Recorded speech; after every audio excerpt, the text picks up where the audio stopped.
예, 벌써 1월 마지막 주입니다. 참 시간이 빨리 갑니다. 그러나 이렇게 빠르게 시간이 흐르지만 변함없이 하나님의 은혜 가운데 우리가 이렇게 한 달을 보내고 있고 그렇습니다. 이제 내일부터 또 이제 구정 명절 또 연휴를 보내게 되실 텐데 또 환경이나 상황은 조금 마음이 무겁게 하고 또 그런 것도 있습니다만 그래도 변함없이 하나님의 은혜로 우리가 여기까지 왔고 또 앞으로도 그렇게 살아갈 것이다 라는 마음으로 우리 모두가 하나님께 감사하고 또 힘을 내시는 우리 모두가 되시기를 소망합니다. 오늘 저는 복의 근원 되신 하나님이란 제목을 가지고 함께 하나님 말씀 받기를 원합니다. 어려서부터 여러분들 늘 들어왔던 말인데 들어도 질리지가 않고 또 들으면 들을수록 기분이 좋아지고 또 들은 그대로 이루어지기를 간절히 소망하는 그런 말이 있습니다. 계속해서 들어왔는데 이 말은 들어도 참 좋은, 기분 좋은 말. 그 말이 여러분들은 무슨 말인지 아시겠죠? 바로 구정 명절 때 또 새해 되었을 때 하는 그 인사말입니다. 새해 복 많이 받으세요 라는 이 말은요, 평생을 두고 살아도 기분 좋은 말, 전혀 기분 나쁘지 않고 항상 좋은 말, 질리지 않는 그런 말인 것 같습니다. 여러분, 이 시간에 이렇게 기분 좋은 말을 함께 예배하는 우리 사랑하는 우리 함께하는 지체들을 향해서 한번 건넸으면 좋겠습니다. 서로 인사하겠습니다. 새해 복 많이 받으세요. 이렇게 인사하겠습니다. 예. 여러분, 우리가 서로에게 복을 빌어준 그대로 우리 인생이 복을 누리는 그런 복된 인생 되기를 간절히 소망합니다. 여러분, 조금 전에 여러분들 새해 복 많이 받으세요 라고 인사를 주고받으셨는데요, 이렇게 인사를 주고받으시면서 여러분은 어떤 복을 지금 머릿속에 지금 떠올리시면서 그렇게 인사를 주고받으셨습니까? 거의 대부분의 사람들이 물질이 조금 많아지면 좋겠다, 풍요로워지면 좋겠다, 몸이 좀 건강했으면 좋겠다, 바라는 소원이 성취되었으면 좋겠다, 우리 자녀들의 인생길이 좀 활짝 열렸으면 좋겠다라고 생각하면서 아마 분명 서로에게 그렇게 복을 빌어주는 말을 건넸을 것이다 라고 여겨집니다. 성도 여러분, 이런 마음을 가지고 여러분들이 서로 건넨 이 축복의 말, 이 축복의 말이 새해를 맞아 여러분의 삶 속에서 진짜 그대로 이루어지기를 간절히 소망합니다. 아멘이십니까? 그런데 간혹 가다가, 방금 아멘 하신 분도 있습니다만 무슨 아멘 하신 분도 있을 겁니다.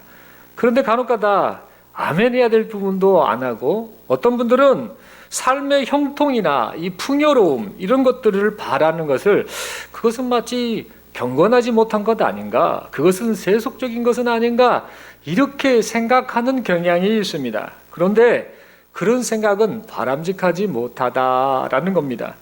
여러분, 우리가 인생을 살면서 풍요로움을 누리는 것이 불경건한 것이 아닙니다. 어떤 것이 불경건한 것인가? 하나님을 떠난 채, 삶의 중심에 하나님이 주인이신데 하나님을 망각한 채, 하나님을 떠난 채 풍요로움과 형통만을 추구하는 모습이 바로 불경건의 모습이고 세속적인 모습이라는 점입니다. 우리의 형편이 어떠하든지 하나님의 주인 되심을 인정하고 하나님께서 주시는 복을 은혜로 여기며 살아가는 것, 그것이 바로 경건한 자의 모습이다라는 사실입니다. 그러므로 우리가 복에 대하여 가져야 할 마음 자세는요, 우리에게 복을 주시는 주체가 하나님이시기 때문에 하나님께서 주신 복을 가지고 하나님께 감사와 영광을 돌리고 하나님께서 주신 복을 가지고 이웃을 사랑하고 섬기며 살아가는 것, 이 모습이 바로 하나님의 자녀된 우리가 품어야 할 마음 자세라는 겁니다. 이 시간 함께 예배드리는 우리 모두가 이런 마음을 품고 하나님께서 주신 복을 누리고 나누는 복된 인생을 살아갈 수 있기를 간절히 바랍니다. 그런데 여러분, 성경에 나타난 이 북이스라엘의 역사를 살펴보면은요, 복의 근원 되신 하나님을 그냥 버려버린 채 헛된 우상들을 복의 근원으로 삼아서 풍요와 만족을 이루려는 그런 사람들이 등장하고 있음을 보게 됩니다. 북이스라엘 역사 가운데 모든 왕들이 다 그렇게 살았습니다.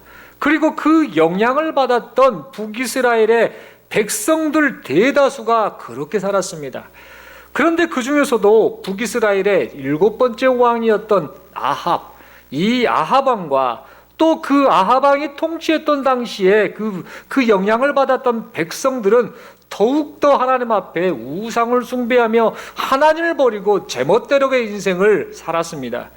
열왕기상 16장 30절부터 33절의 말씀은요, 이 아합 왕의 죄악상을요 아주 자세하게 요약해 주면서 말해주고 있습니다.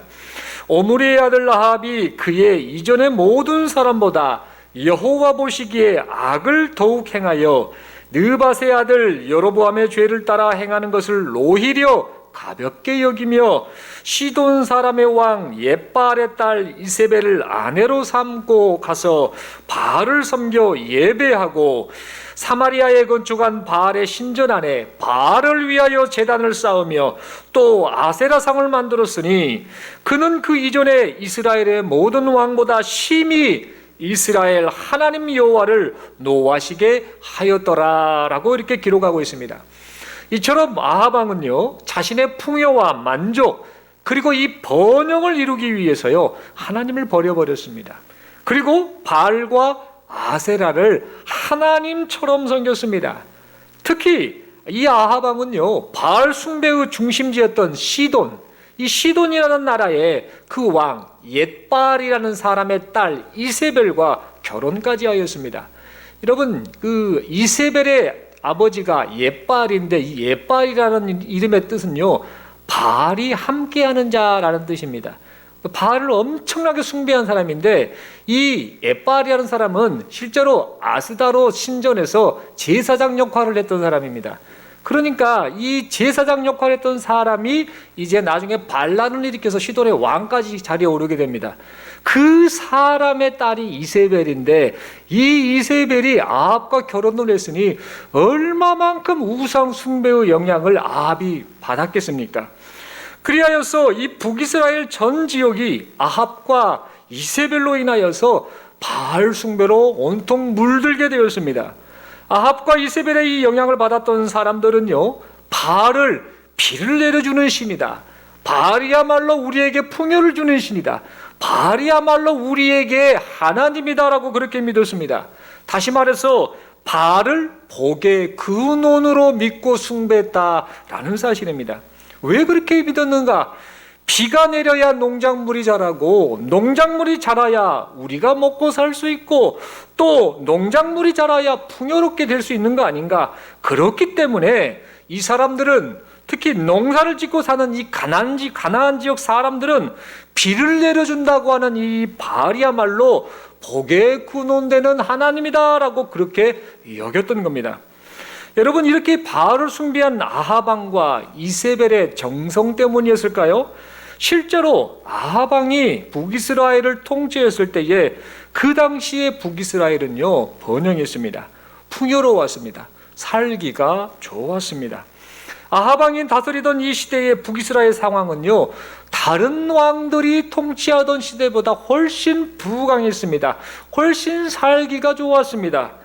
여러분, 실제로 영국의 대형 박물관, 이 박물관에 가보면은요 모놀리트 비문이라는 이 비문이 소장되어 있습니다. 이 모놀리트 이 비문에는요 여러 가지 내용이 기록되어 있는데 그 중에 이런 내용이 기록되어 있습니다.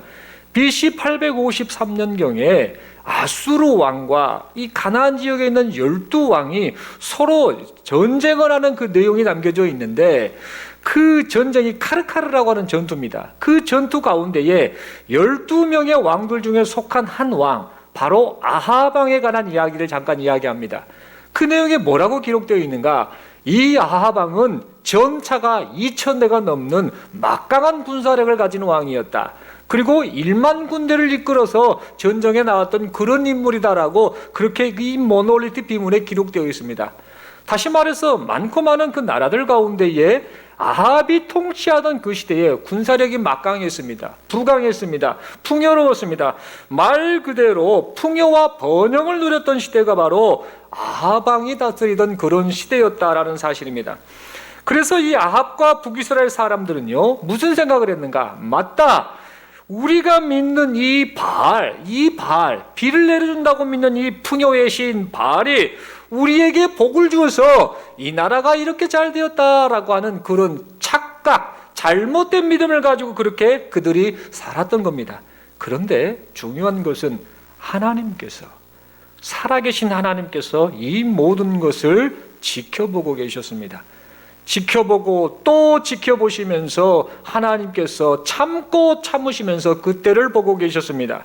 그리고는 우상 숭배에 빠진 아합과 북이스라엘을 향하여 드디어 손을 대기 시작하셨습니다. 하나님께서는 선지자 엘리야를 통해서 가나안 땅에 수년 동안 비도 이슬도 내리지 않게 하시겠다라는 청천벽력 같은 말씀을 하셨습니다. 이 말씀을 들은 아합 왕과 북이스라엘 사람들은요, 비를 내리지 않으시겠다는 이 말씀을요, 이 비를 내리지 않는다? 이것은 곧 복을 차단하겠다라는 그런 말로 이해를 했을 것입니다. 왜 그런가? 가나안 땅에서 농사를 짓고 사는 사람들에게 있어서 하늘에서 내리는 이 비는 복이나 다름없었기 때문입니다. 비를 내리지 않으시겠다라는 이 하나님의 말씀은 바알을 숭배하는 자들에게도 엄청난 충격이었을 것입니다. 그래서 그들은 이렇게 생각을 했겠죠. 바알신, 비를 내리는 바알신이 우리에게 비를 내려주시는데 감히 여호와가 비를 안 내리게 하겠다고? 말도 안 되는 소리를 하는구나 라고 하면서 그렇게 찌꺼리며 엘리야의 말에 대해서 반발하였을 것입니다. 그런데 놀랍게도 하나님께서는 말씀하신 그대로 비가 내리지 않게 하셨습니다. 그래서 온 땅은 가뭄으로 인해 갈라지고 농작물은 모두 말라 죽어갔습니다. 게다가 시냇가의 물마저 모두 마르게 되었습니다. 그리하여서 가뭄이 심각해지자 풍요로웠던 이 북이스라엘 땅에 핍절한 사람들로 가득 차고 말았습니다. 그런데 이 고통은 단순히 북이스라엘에만 임한 것이 아니었습니다. 이 고통은 바알 숭배의 심장부와 같았던 중심부였던 시돈 땅에도 똑같이 찾아왔습니다. 그래서 사람들은 이 고통의 순간이 언제 끝날 것인가 그렇게 생각을 하면서 그 상황 가운데서도 아무것도 할 수 없는 자신의 처지 때문에 괴로워했을 것입니다. 그리고 줄어드는 이 식량을 보면서 날마다 불안과 절망 속에서 그렇게 삶을 살았을 것입니다. 모든 복이 사라져버린 것 같은 참으로 비참한 상황이 그렇게 되고 말았던 것입니다. 그러나 모두가 이렇게 힘들어하며 살고 있을 때에 복의 근원 되신 하나님의 보호하심을 받은 사람이 있었습니다. 그가 누군가? 바로 하나님의 사람 엘리야였습니다. 하나님께서는 엘리야를 그릿 시냇가로 인도하셨죠. 그리고 그곳에서 까마귀를 통해 떡과 고기를 먹도록 그것을 공급해 주셨습니다. 참으로 놀랍고 신기한 방법으로 그를 보살펴 주셨던 겁니다. 그뿐만이 아닙니다. 그릿 시냇가에서 이제 물이 마르자 하나님께서는 엘리야를 바알 숭배지의 중심지였던 시돈 땅 그 지역 안에 있었던 사르밧으로 그를 인도해 내셨습니다. 그리고 하나님께서는 사르밧에서도 신기한 방법으로 엘리야를 보호하셨습니다. 어떤 방법이었는가?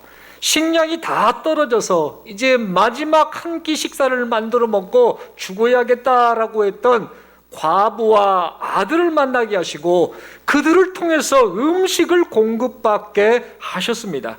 또한 이제 죽어야 하나 보다라고 절망했던 사르밧 과부와 그 아들에게 통의 가루가 떨어지지 않고 병의 기름이 떨어지지 않는 채워주시는 은혜를 경험토록 해주셨습니다. 바알을 복의 근원이라고 여겼던 바알 숭배의 중심지 시돈에서 하나님이야말로 복의 근원 되신다라는 사실을 이 사건을 통해 분명하게 나타내셨던 겁니다. 사랑하는 성도 여러분, 이 시간 우리는 오늘 본문의 말씀을 통해 하나님께서 복의 근원 되신다라는 사실을 깨닫고 믿고 고백하는 우리 모두가 될 수 있기를 간절히 바랍니다. 여러분, 인생을 살아가는 사람이라면 누구나 복을 받기를 원합니다. 예외가 없습니다. 저도 그렇습니다. 여러분 모두가 그렇습니다. 누구나 복을 받기를 원합니다.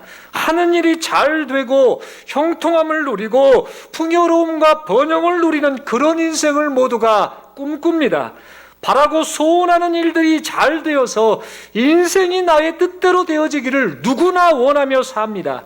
말 그대로 복된 인생을 살기를 원하는 것이죠. 여러분, 복된 인생 살기를 소망하는 것은 하나님을 믿는 사람이나 하나님을 부정하는 사람 모두가 동일하게 품는 마음의 소원입니다. 그러나 분명한 차이점이 있습니다. 그것은 바로 성도는 하나님께서 복을 주신다라고 그것을 믿고 사는 존재입니다. 아멘이십니까? 하나님께서 복을 주신다라는 것. 세상 사람들은 풍요로움과 만족, 번영을 이루기 위해서 눈에 보이는 우상, 자신들이 만든 우상, 즉 돈이든 권력이든 지식이든 인맥이든 여러 가지 이 모든 것들을 의지하여서 복을 누려보려고 하지만 성도는 눈에 보이지 않으신 것 같으나 살아계셔서 역사하시고 살아계셔서 자기 백성의 삶을 인도하시고 보살펴 주시는 하나님, 이 하나님께서 주실 복을 기대하며 사는 존재, 그가 바로 성도입니다. 또한 성도는 예수님 때문에 복의 근원이신 하나님의 자녀가 된, 복 중에 최고의 복인 하나님의 자녀가 된, 이미 예수 안에서 복덩어리가 된 존재들입니다.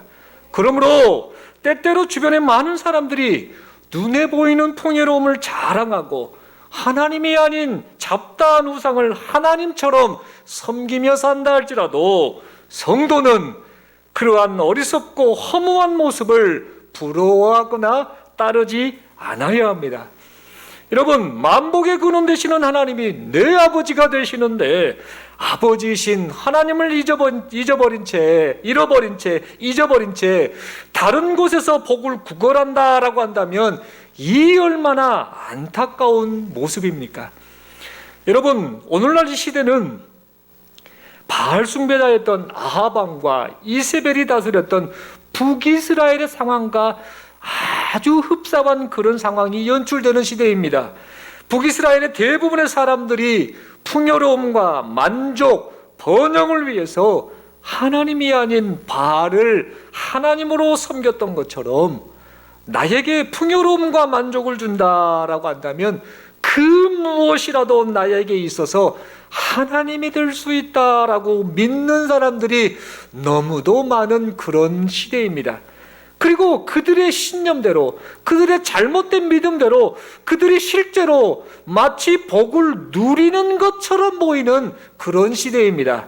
그러나 비록 우리가 이런 시대를 살아가고 있지만 하나님을 믿고 하나님을 섬기고 하나님을 사랑하는 우리의 믿음이 흔들리지 않기를 간절히 바랍니다. 하나님께서 복의 근원 되신다라고 하는 확고한 믿음의 고백이 우리의 삶의 현장 속에서 그대로 실천되어질 수 있기를 간절히 바랍니다. 여러분, 하나님께서는 북이스라엘 전 지역에 임했던 가뭄 속에서도 하나님의 사람 엘리야를 까마귀를 통해서 음식을 공급하시고 사르밧 과부를 통해서 음식을 공급하셨던 것처럼 하나님의 사람인 우리 모두를 그대로 내버려 두지 않으십니다. 우리에게 주어진 인생 시간을 하나님을 사랑하고 하나님을 섬기며 하나님께서 원하시는 생명 살리는 일을 감당하며 살겠노라고 그렇게 고백하고 결단하고 순종하는 우리 모두에게 하나님께서 반드시 복의 근원 되신 하나님께서 복을 주실 줄로 믿습니다. 그래서 우리의 인생을 통해서 우리의 인생을 통해서 하나님의 살아계심과 하나님의 복의 근원 되심을 세상에 알실 줄로 믿습니다. 또한 마지막 남은 한 끼 식사 후에 삶을 포기하려고 했던 사르밧 과부와 아들, 이 아들이 하나님의 사람 엘리야를 만난 후에 채우시는 하나님의 은혜를 경험하였고 복의 근원 되신 하나님을 경험하게 되었던 것처럼 하나님께서 하나님의 사람으로 살아가는 우리를 사용하셔서 힘들고 지친 영혼, 절망 가운데 있는 그 영혼을 살리는 일을 이루어 가실 줄로 믿습니다. 사랑하는 성도 여러분, 말씀의 결론을 맺고자 합니다. 우리는 지금요, 여러 가지로 많은 힘든 시기를 살아가고 있습니다. 그러나 이러한 상황 속에서도 우리 모두가 복의 근원 되시는 하나님의 자녀다라는 사실을 잊지 마시기 바랍니다. 어떠한 순간에도 복의 근원 되시는 하나님만을 바라보시는 저와 여러분들 되시기를 소망합니다. 내 인생은 하나님께서 책임져 주신다. 사람이 책임져 주지 못하고 그 누구도 책임져 주지 못하지만 내 인생, 내게 허락하신 이 인생은 하나님께서 책임져 주신다라는 확고한 믿음을 가지고 하나님의 사람으로 이 세상을 자신 있게 담대하게 살아가시는 저와 여러분들 되시기를 소망합니다. 그리하여서 사람의 방법이 아닌 하나님의 방법으로, 사람의 방법이 아닌 하나님의 방법으로 복의 근원 되시는 하나님으로 말미암아 풍요로움을 누리시는 복된 삶이 될 수 있기를 간절히 바랍니다.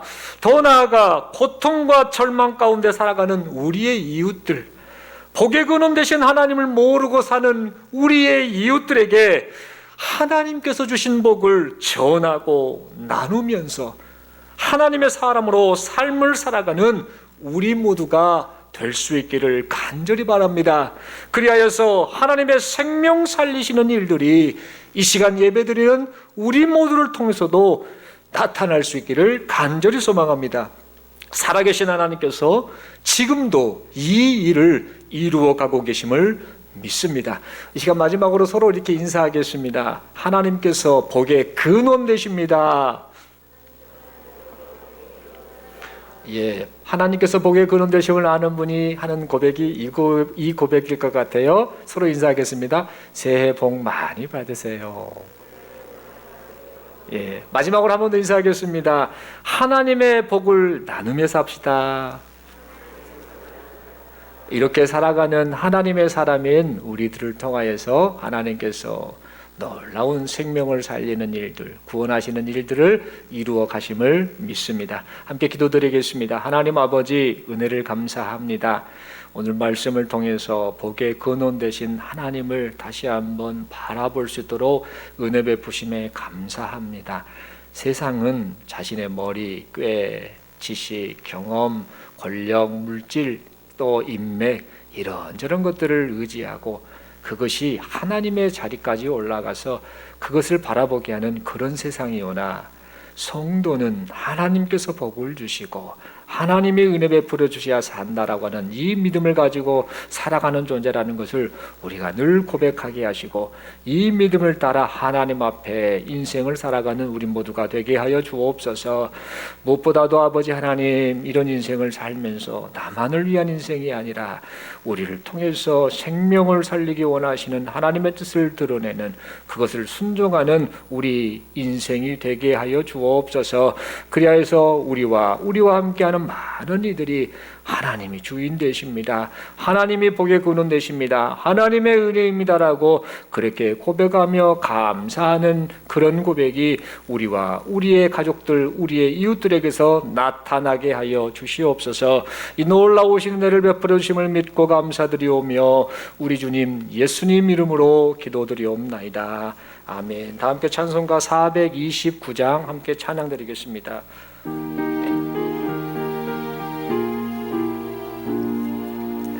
하나님께서 주신 복을 생각하며 우리 고백하며 찬양하겠습니다. 세상 모든 풍파 너를 흔들어 약한 마음 낙심하게 될 때에 내려주신 주의 복을 세워라. 주의 크신 복을 네가 알리라. 모든 복을 세어보아라. 크신 복을 네가 알리라. 모든 복을 세어보아라. 주의 크신 복을 내가 알리라. 세상 근심 걱정 너를 누르고 십자가를 등에 지고 나갈 때 주가 네게